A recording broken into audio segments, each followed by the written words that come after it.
संमेलनाचं अध्यक्षपद हे विश्वास पाटील यांच्यासारख्या एका अतिशय चांगल्या साहित्यिकाला की ज्यांनी खूप विचार प्रवर्तक आणि मोठ्या प्रमाणात संशोधन करून आपलं साहित्य लिहिलेलं आहे। आणि खऱ्या अर्थानं मी तर यापूर्वीही माझ्या अनेक मुलाखतीमध्ये सांगितलेलं आहे की ते माझे अतिशय आवडते लेखक आहेत, कारण ज्या वयामध्ये मी त्यांचं पानिपत वाचलं आणि त्याचा एक मोठा परिणाम हा माझ्याही जे काही इतिहासाची समज होती त्या समजुतीवर हा मोठ्या प्रमाणात त्या ठिकाणी झाला होता। आणि मला असं वाटतं की अशा प्रकारचे एक अतिशय सिद्धहस्त लेखक, एक साहित्यिक, एक संशोधक की ज्यांनी या ठिकाणी त्यांची पुस्तकंही बघा, त्यांनी पानिपत हे मराठी मातीला अर्पण केलं, त्यांनी महानायक हे आपल्या गुरूंना आणि गुरुजनांना त्या ठिकाणी खऱ्या अर्थानं ते अर्पित केलं। अशा प्रकारचा एक मोठा विचार ज्यांच्या ठायी आहे। आपल्याला माहिती आहे की ज्ञानेश्वर माऊलींनी देखील ज्ञानेश्वरीचं श्रेय हे आपल्या गुरूंना त्या ठिकाणी दिलेलं होतं, त्यामुळे तोच विचार हा पुढे नेण्याचं काम ते करतायत। खरं म्हणजे आमच्या मराठी साहित्यामध्ये मराठी साहित्याला सर्वाधिक समृद्ध जर कोणी केलं असेल तर ते आमच्या वारकरी साहित्याने केलं आहे, आमच्या वारकरी विचारांनी केलं आहे, आमच्या वारकरी संप्रदायानं, आमच्या संतांनी या मराठीला खूप मोठ्या प्रमाणात त्या ठिकाणी समृद्ध केलं आहे। आणि म्हणूनच मला असं वाटतं की ही जी काही आमची मराठी आहे ही जोडणारी भाषा आहे। आम्ही मराठी आहोत म्हणून एकजूट आहोत, आमच्या मराठीमध्ये वैविध्य आहे। आणि मला असं वाटतं की ही जी काही आपली संत साहित्य आहे या संत साहित्याने मराठी जनांना एकत्रित करण्याचा एक मोठं कार्य केलं आहे। कारण ज्या काळामध्ये आमच्या या संपूर्ण मराठी मुलखामध्ये आम्ही छोट्या छोट्या गोष्टींवर जाती पाती धर्मावर विभाजित होतो, भाषांवर विभाजित होतो किंवा छोट्या छोट्या गोष्टींवर विभाजित होतो, त्यावेळी या सगळ्या संतांनी आम्हाला एकत्रित करण्याचं काम केलं। ज्ञानेश्वर माऊलींनी संस्कृत मधलं तत्वज्ञान हे मराठीमध्ये आपल्याला सोपं करून सांगितलं। संत नामदेवांनी भक्तीला एक सामाजिक आशय दिला, संत एकनाथांनी आपल्याला समन्वय शिकवला, जगद्गुरु तुकाराम माऊलींनी अन्यायाविरुद्ध आपल्याला निर्भीड अशा प्रकारचे शब्द दिले, संत चोखामेळा, जनाबाई, सोराबाई यांनी अध्यात्म हे ग्रंथात नाही तर ते जगण्यात आहे असा संदेश आपल्याला दिला। आणि म्हणूनच खऱ्या अर्थानं मराठी ही केवळ भक्तीची भाषा नाही आहे तर ती मानवी मूल्यांची भाषा आहे। आणि म्हणूनच एवढं मोठं साहित्य हे सातत्याने या ठिकाणी मराठीमध्ये तयार होत असतं। आणि तुकाराम महाराजांनी आपल्याला हे देखील सांगितलं आहे, शब्देची स्वर्ग नरक दाविती। शब्दात एवढी शक्ती आहे की शब्द हे आपल्या जीवनाचा स्वर्गही करू शकतो आणि आपल्या जीवनाला त्या ठिकाणी नरकातही घालू शकतो।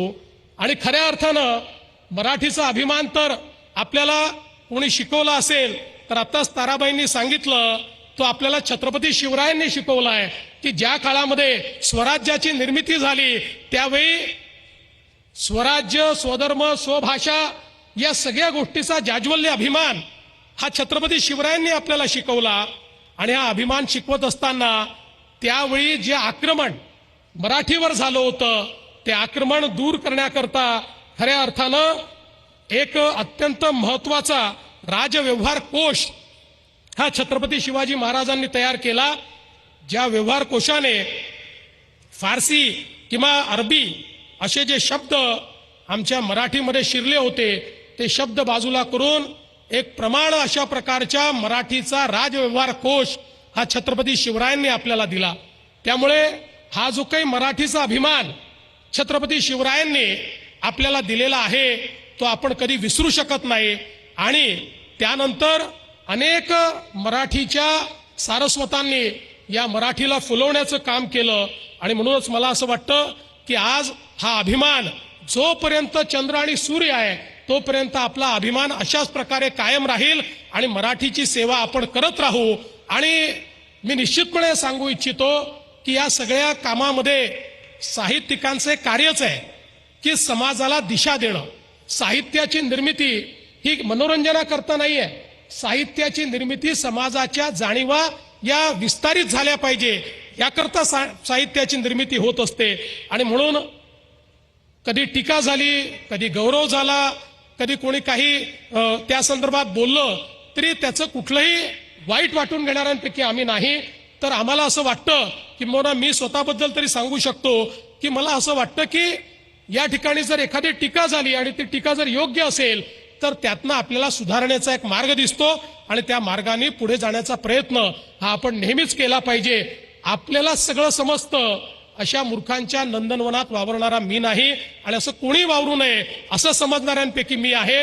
आणि म्हणून मला असं वाटतं की प्रत्येक साहित्य संमेलन हे कुठेतरी एक दिशादर्शक अशा प्रकारचं साहित्य संमेलन असतं.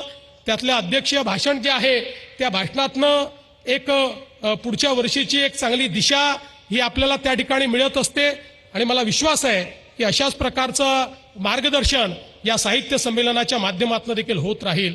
आणि मगाशी एक विषय आला की आमच्या संस्थांमध्ये कुठेही हस्तक्षेप होऊ नये. आम्ही कधी हस्तक्षेप केलाही नाही, आम्ही कधी हस्तक्षेप करणारही नाही, आम्हाला कुठला त्याच्यामध्ये इंटरेस्टही नाही. कुठलाही राजकीय हस्तक्षेप कुठल्याही संस्थेमध्ये जोपर्यंत देवेंद्र फडणवीस मुख्यमंत्री आहेत तोपर्यंत होणार नाही.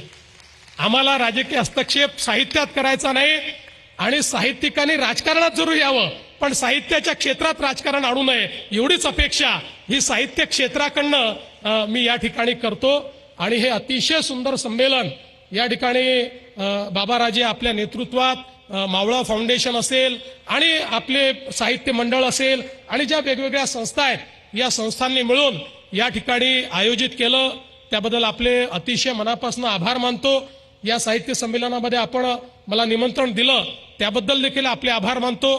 खरं म्हणजे आपल्या सर्वांना माहिती आहे की मी मंचावर बसून कधी मोबाईलवर बोलत नाही पण आज आपण पाहिलं असेल मी सारखा मोबाईलवर बोलत होतो त्याबद्दल आपली माफी याकरता मागतो की आज महानगरपालिकेच्या निवडणुकीचा फॉर्म परत घेण्याचा शेवटचा दिवस आहे आणि सगळीकडे सगळ्या पक्षांमध्ये इतकी बंडखोरी आहे की त्या सगळ्यांची मनधरणी केल्याशिवाय ते फॉर्म परत घेत नाहीत. त्यामुळे तुम्ही या ठिकाणी सगळे लोक भाषण करत असताना मधून जे मी बोलत होतो त्या कार्यकर्त्यांना विनंती करत होतो अरे बाबा फॉर्म परत घे. त्यामुळे मी थोडी ही दृष्टता केली आणि या ठिकाणी फोनवर बोललो त्याबद्दल आपल्या सर्वांची मी क्षमा मागतो. आणि मात्र मी तसा बहुश्रुत आहे त्याच्यामुळे फोनवर बोलतानाही इथे काय बोलणं चाललं होतं याच्याकडे माझं पूर्ण लक्ष होतं हे देखील या निमित्ताने सांगतो. आपल्या सर्वांचे अतिशय मनापासून आभार मानतो आणि माझे 2 शब्द संपवतो. धन्यवाद. जय हिंद, जय महाराष्ट्र.